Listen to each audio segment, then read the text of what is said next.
The impact of Brexit on food and our businesses and our culture is going to be taking us back to times that we would rather forget about.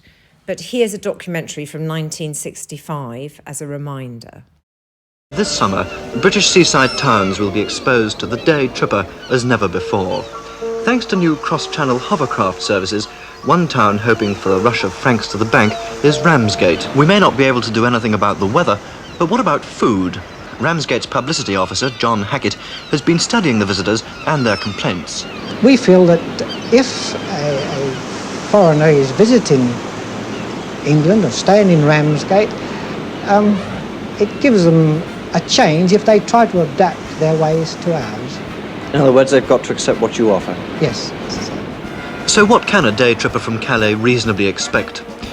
This morning we have on ham sandwiches, pressed chicken sandwiches, cheese sandwiches, biscuits, sweets, chocolates, ice cream, and tea and coffee. Real coffee or instant coffee? It has been our general practice to use instant coffee. Ramsgate wasn't alone. It would have been a similar picture across the country, as restaurant critic Egon Ronay was well aware. I would say that it would be highly dangerous to just drift into any old place in this country to eat. All sorts of terrible things can happen. Having been through 2 world wars and food rationing, food in Britain was very bland and limited until we joined the European Union, and then things started to change when we joined in 1973 and we freed up trade with Europe, and then those products that we have got used to, the European products, became more affordable and more Europeans came to Britain and helped us improve our food.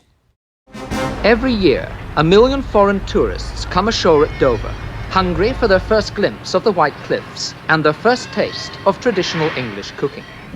John, we want some more steaks. Have you gone to any special lengths to keep the continental customers happy? I wouldn't say special lengths, no. You haven't laid on any special dishes for them? No, I've always cooked in the manner that I'd like to see food. Inside, 400 pounds worth of rock-hard fillet, rump and sirloin steaks. An ex-insurance salesman, fruit canner and British Rail cashier, he prepares every dish himself. Ooh, that's not the sound of a happy steak. Nothing that 5-day-old fat wouldn't sort out. What is different here, it's with cooking with butter. Perhaps next time I prefer grilled. Did you like the vegetables? It's English. Being in the European Union was absolutely brilliant for our food and drink sector, which is still our largest manufacturing sector, but it is shrinking, and that is because of Brexit, and you can understand why when you listen to the owner of the River Cafe restaurant in London, who was talking about what Brexit is doing to her business. This was actually last Christmas, and things are only going to get worse as the new import checks come in. Is terrible. But I really do think that if you look back about Brexit, it's been a disaster. Quite hard to deny that. I'm just looking at a table of wonderful goods, and you brought in peeled tomatoes in a jar. Those are clearly imported from Italy. Yeah, from Puglia. So we have the olive oil, which comes from Tuscany. We have the panettone, which comes from Milan. We have the tomatoes, which, the olive oil.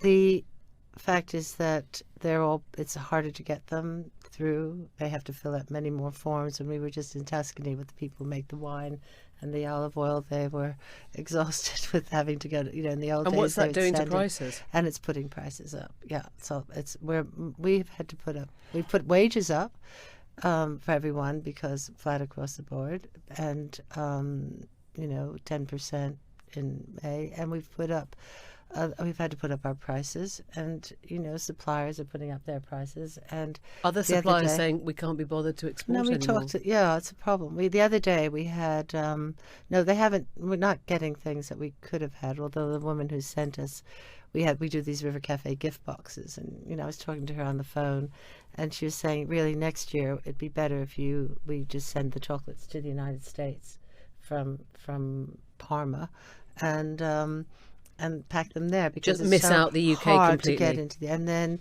if you want to know as well, we have gift boxes, and we had somebody had ordered 35 of which were to go to Ireland, and FedEx told us we couldn't send in the boxes the linen napkins we had in the boxes. We couldn't send any chocolates because they had butter, and we couldn't send my cookbook. Don't ask me why. So, this is Ireland. And so these are boxes somebody from San Francisco had ordered. And it's just like that day when I had to, And Ruthie, just to be clear, this is something that wouldn't have been a problem before Brexit. No, you just send a box to Ireland, you send a box to France. And I called up Fortnum's because I thought, Fortnum Mason, who sells $17 million pounds worth of hampers, well, how come they can send them to Europe and we can't? And the answer was? They can't. They can't. They're not sending them this year to the EU. So people who can't get here because of visas. In the old days, I would go to Italy in the summer and, encourage somebody to come back and work for us. We once had a young man that we met in Piemonte who came with his rolling pin and taught us how to make, the most beautiful tagliarini you've ever seen. I spent £10,000 the other day just trying to get a woman sommelier to be able to continue working here and she can't because so we had paid for her visa. I'm just saying that this is constant Brexit problems that we have. Don't forget to subscribe and comment below. Let me know what you think.